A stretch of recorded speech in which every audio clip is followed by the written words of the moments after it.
So that's pretty much the dirty side of the lab. Now over here on the clean side, we'll open up the door here, and this is a side I set up sort of as a little showcase, man cave, place to park the clean stuff. And it's also a spot where I've got magazine articles and photos of cars that I've done in the past. There's a whole variety of those.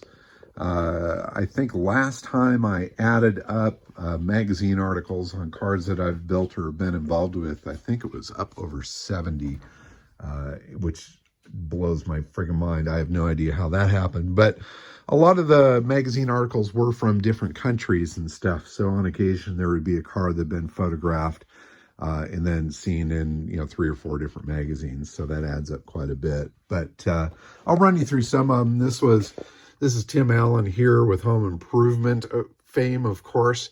He called me one day and said he wanted a Volkswagen Bug because that's what he drove out to California in when he first came out to start his rise to fame. And so I helped him find this car and kind of oversaw the build of that. And then we got it out to him for the final part of it. And that was a car that he kept for quite a while. And I recently helped him sell it and find a new home. I also found this Carmen Ghia for him and did some modifications here at the lab on it to make it suit him. So that was kind of a fun thing to work with him. This is a Volkswagen powered Model T that I had. We had a real fun photo shoot here where we got the dog out there. We got a goat up in the car and really had some fun out here with the country lifestyle that I lead. Up across the top here are some other photos of cars that I've done, ones that didn't make it into magazines. The wrought iron Beetle, I've actually had 3 of those cars, which is kind of crazy. This Zwitter here, it's a split window Beetle. That kind of became the icon for oldbug.com, which is one of the websites that I run.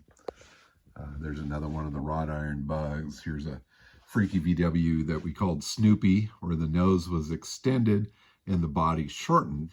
So it was stock length, but it was just funky as heck. Here's a good picture of the family. This was when we just had the 2 boys. This was before my daughter came around with the Carmen Ghia that I bought. My Bug and Box plate. If you look me up on Instagram, look up Bug and Box, you will find me. Here's some photos of the Herbie fully loaded car that I built, the NASCAR Herbie. I was involved with filming of that movie and in finding cars for Disney to turn into Herbies. So about half of the cars that were used in that film roughly were cars that I had located for them and brought up to them. And this one I built out of leftover parts. And we had this thing done in time for the premiere of the film. And so this car sat on the red carpet up in Hollywood for the premiere of the movie. And then we drove it all around, had a good time, the kids and I.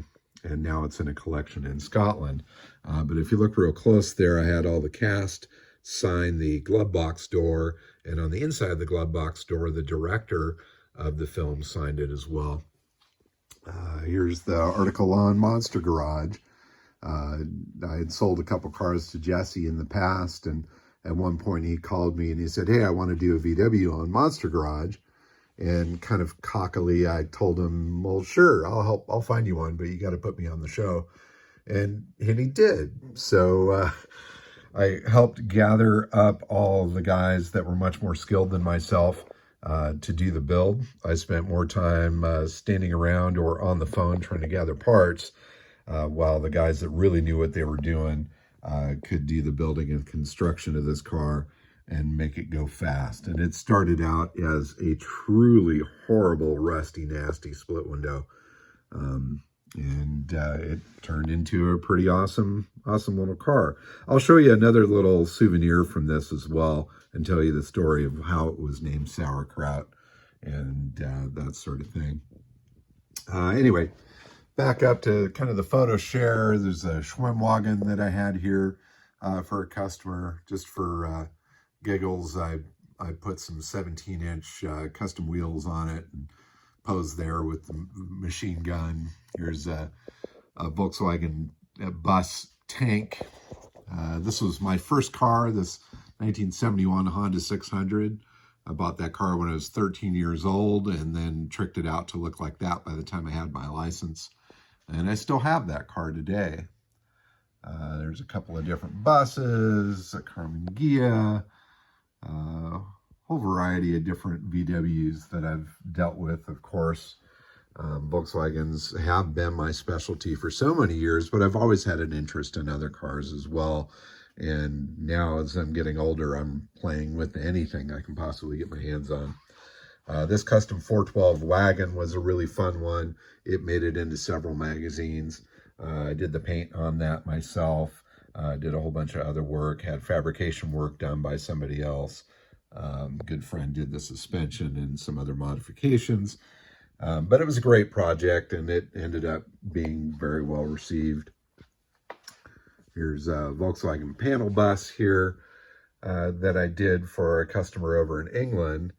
And there's a long story behind that one. That was kind of fun. But I basically built this bus and gave it to them after their bus was lost due to paperwork issues, and it was seized when it went across customs, and they had spent all this money on a bus and building it up, and we're stuck. So I built this one as a replacement for them and kind of themed it, kind of had a little fun with it here.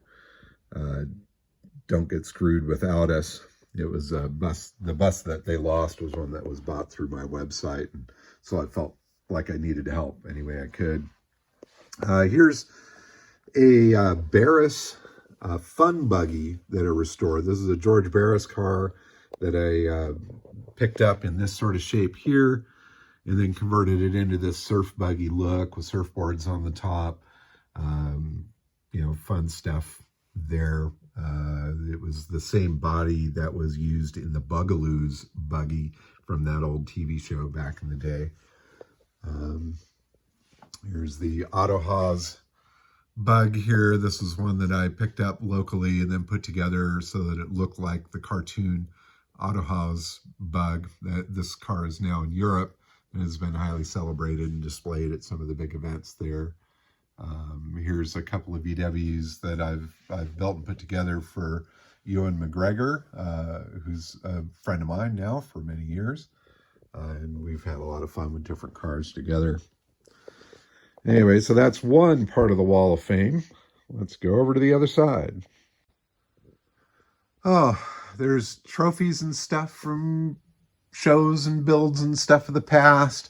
I've got more of those that are kind of stashed places, a bunch of plaques from different events that are still in boxes. Here's George Barris and I with the Barris T-Buggy that I restored. This is one that I did. I picked up and restored, did it exactly as it was done in the model kit back in the day, and then I brought it up to share with George at his place, Barris Custom Industries in Burbank.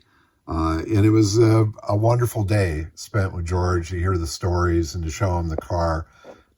He signed it and was very pleased to see it and really enjoyed that. This here is kind of another fun story. I guess if you're a superhero and they make an action figure of you, that's a cool thing. Well, if you're a car builder and they make a toy of your car, then that's a cool thing. So this Beetle, this 98 Beetle, was one that I had built as a promotional car for my business TVA when we were doing custom parts for those cars. And Johnny Lightning contacted me and asked if they could build a model of the car to sell as a toy.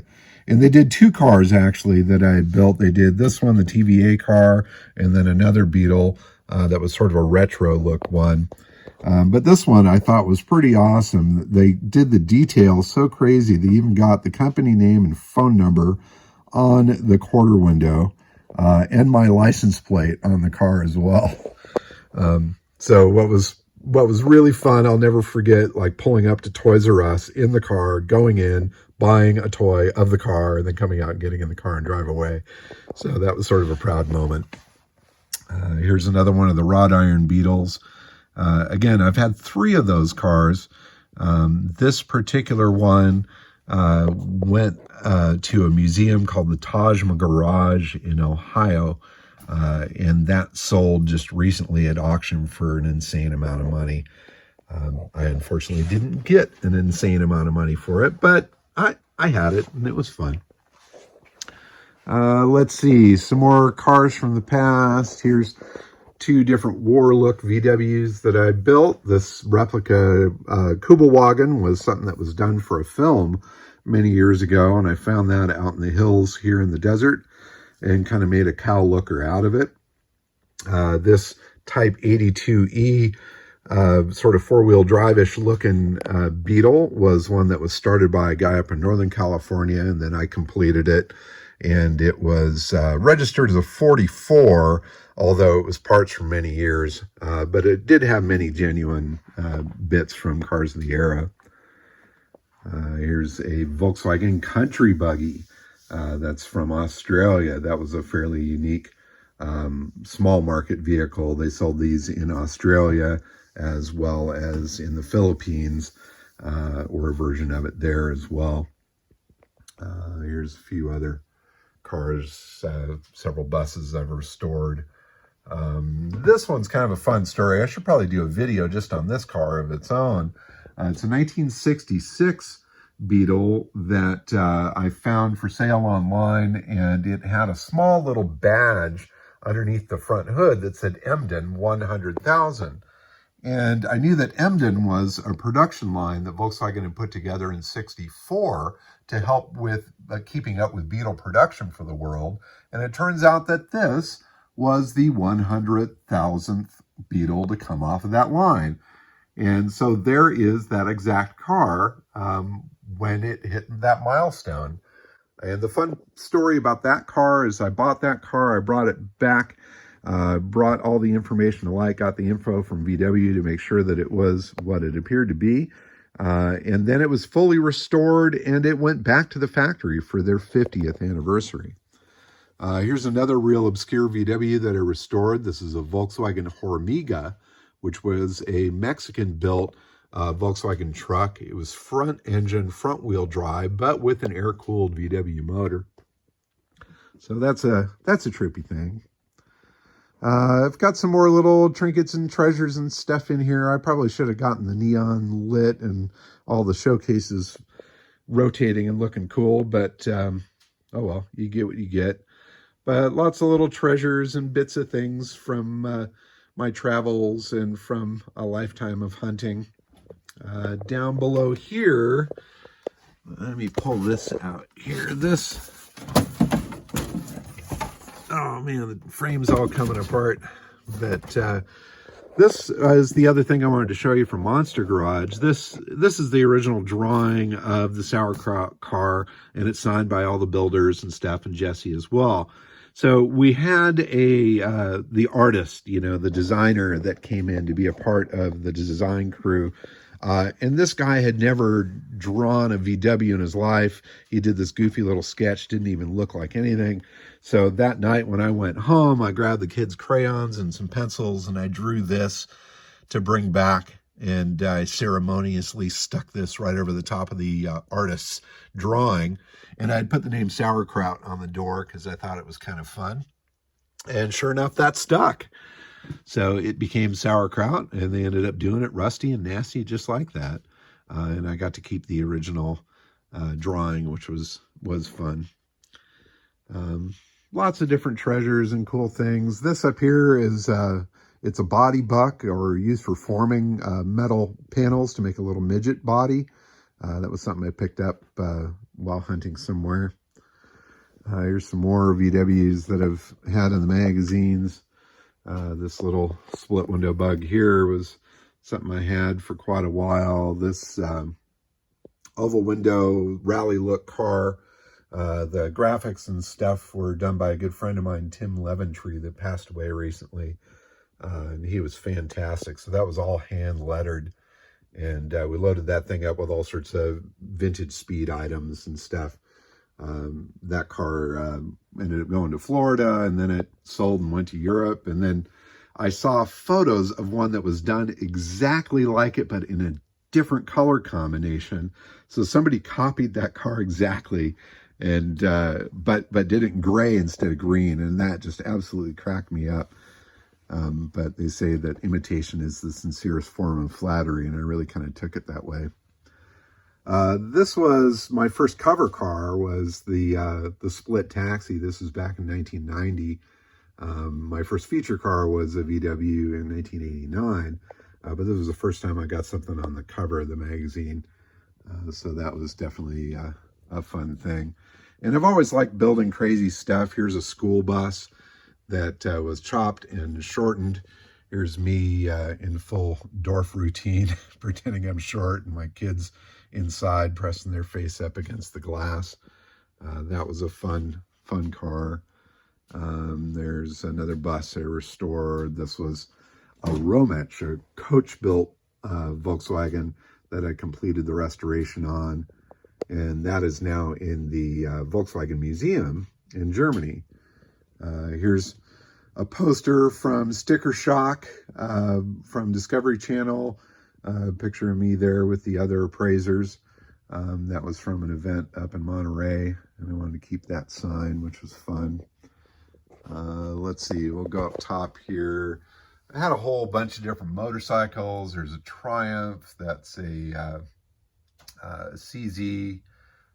There's a picture of me as a kid sitting on the sill of my dad's Mercedes, a car that I wish that was still in the family today. There's a BMW with a sidecar. This Aston Martin belonged to Ewan McGregor, and I helped him find a home for that, and I had it here at the lab for a while. There's an old Panhead that I had, and a Sportster. There's some other cars, 66 LTD. There's the Chrysler Imperial, 57 Imperial. There's a 1901 Curved Dash Olds. There's a VW bus that I shipped off to London and drove it all around on a great adventure there, and ended up selling it while I was there. So that's a picture of it in front of the Ace Cafe in London.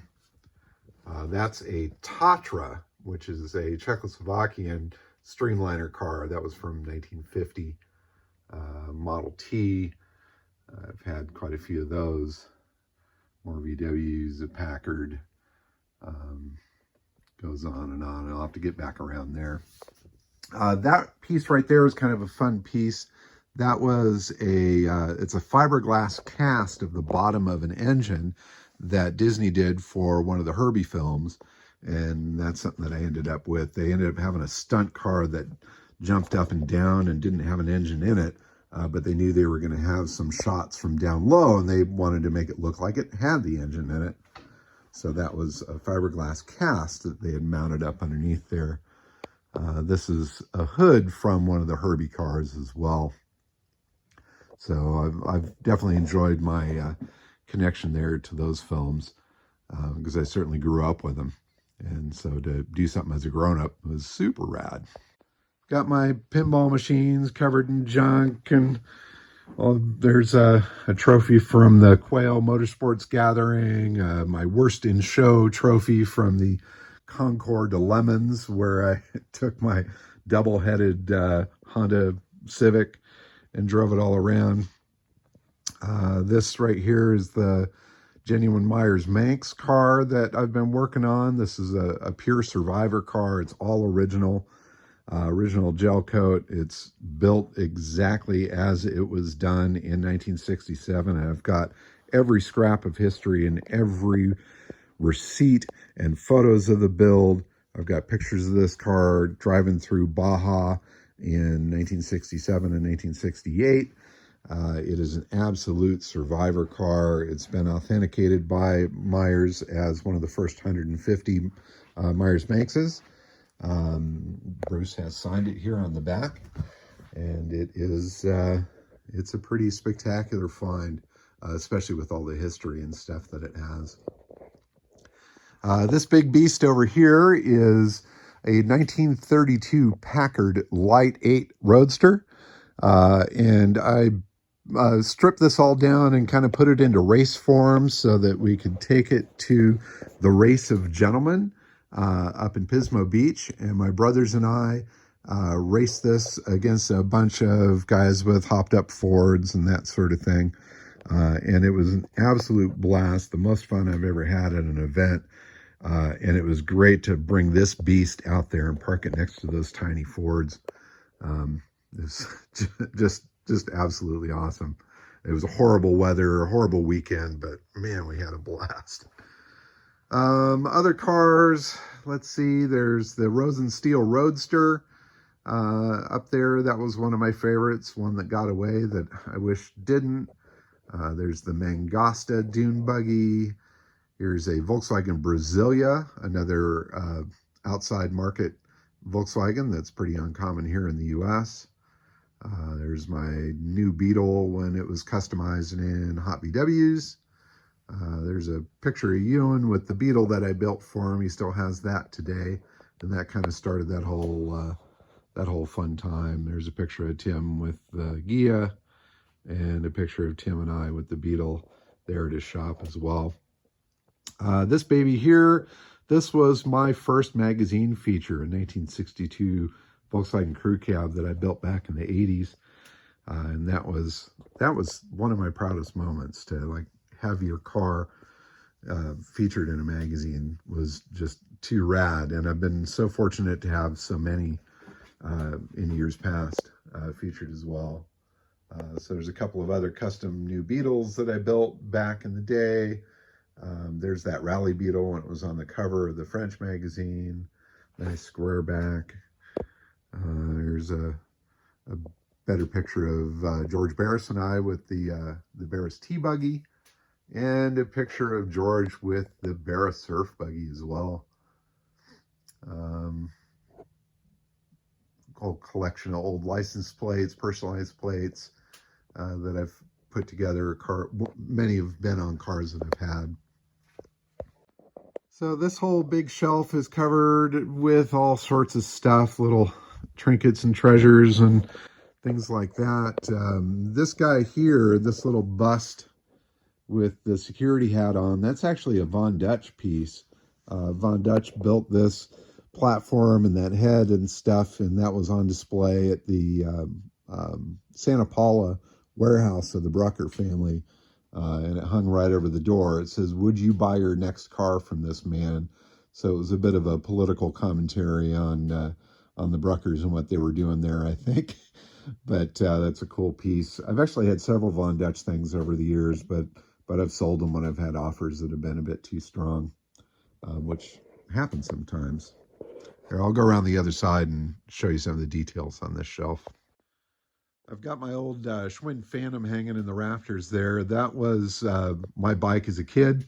It was one that I built up out of parts. I bought the frame from a chrome shop and then built up everything else and did it all chrome. It's a mix of genuine stuff and reproduction stuff, but I had a blast riding the tires off of that everywhere I went. Anyway, back to the shelf. Just lots of trinkets, treasures, interesting things, old signs and banners and artwork and oddities. And, I don't know, if something strikes my interest, I'll grab it and I'll bring it and I'll add it to the pile. There's a Herbie Fully Loaded poster from that film. I've got a couple of Honda motorcycles that my son and I have been playing around with. Here is the Porsche 356. This car was my father's car, and it's mine now. So I tell people my first ride in this car was pre-conception.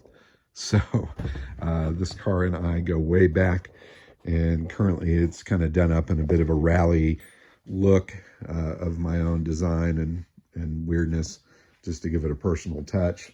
I try not to watch it because I think it's kind of cool looking old and beat up. And then sitting next to it is the Porsche Boxster, and that one is an extremely fun driver for me. I put a lot of miles on that car.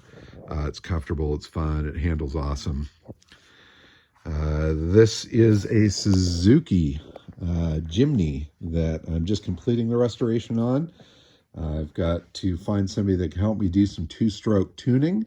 So if anybody's paying attention and knows how to dial in a two-stroke Suzuki, definitely contact me, because once this thing is up and running right, then I can really have some fun with it. But it's a fairly rare little Jeep, especially here in the U.S., and this one's turning out really nice. I happened to find a new old stock top and doors for it, which was a very miraculous, lucky find. Got some banners and stuff hanging up there, old signs, and who knows what else. Everywhere you look, there's something, and everything has a memory attached to it. So that's the man cave showroom side of things. It's a bit messy. Normally, I try to keep it a little cleaner so I can actually hang out in here, sit and watch the tube, get away from the family, and have a good time here amongst all my junk. But nature abhors a vacuum, so if there's room, I tend to fill it up with things that I pick up and need to find a home for. All this vintage audio equipment is just here temporarily. This is stuff I picked up at the Muscle Car Estate in Arizona, and I've now got up for sale to find homes for all of that. So I do quite a bit of that sort of thing. If I come across something that I know is of interest to somebody and I can rescue it, I love to do that. And here's Pearl over here awaiting its rebirth. So that is a quick, maybe not so quick walk around the lab, or at least what's currently in the lab. There's a lot more outside and around in the outbuildings and that sort of thing, but it could take all day for me to show you everything. But I did want to do a quick walk around, show you what's going on here, because a lot of people have asked and have seen things in the background. So now you can see a little more of what goes on in this crazy world that I've created. Thanks very much for watching. I hope you enjoyed it. If you see anything that really intrigues you, please comment in the comments there or contact me. As I said, I'm going to start thinning out my collection of stuff here. I'd like to really get things down so I've got room to work around the cars a little more and send some of these goodies off to good homes. And once I clear out some space, that means I can start hunting for more stuff.